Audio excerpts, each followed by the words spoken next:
તાપી જિલ્લામાં તેમજ ડાંગ જિલ્લામાં પડેલા ધોધમાર વરસાદને લઈને નદીઓમાં ઘોડાપૂરની પરિસ્થિતિનું નિર્માણ થયું છે।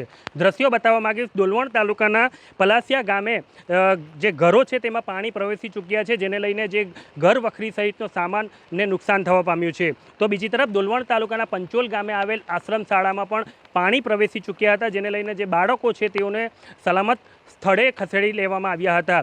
ડોલવણ તાલુકામાં તેમજ તેની ઉપરવાસમાં પડેલા ધોધમાર વરસાદને લઈને ડોલવણ તાલુકાના અંધારવારી દૂર અને પલાસિયા ગામ સહિતના જે ગામો છે તે બેટમાં ફેરવાઈ ચૂક્યા છે, જેને લઈને જે વહીવટી વિભાગ છે તે સાબડું થઈને કામગીરીમાં લાગ્યું છે। આપણી સાથે અહીંના સ્થાનિક વડીલ છે તેની જોડે વાત કરવાનો પ્રયાસ કરીશું। આપનું નામ જણાવો। અભયસિંહભાઈ ચૌધરી।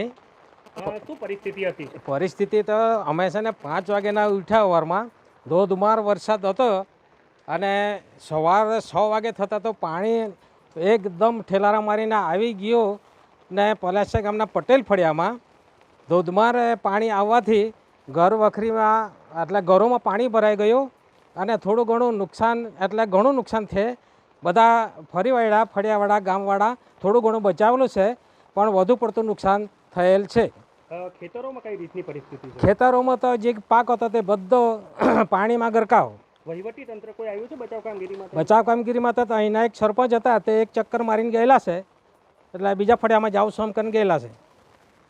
તો આ હતા અહીંના જે પલાસિયા ગામના વડીલ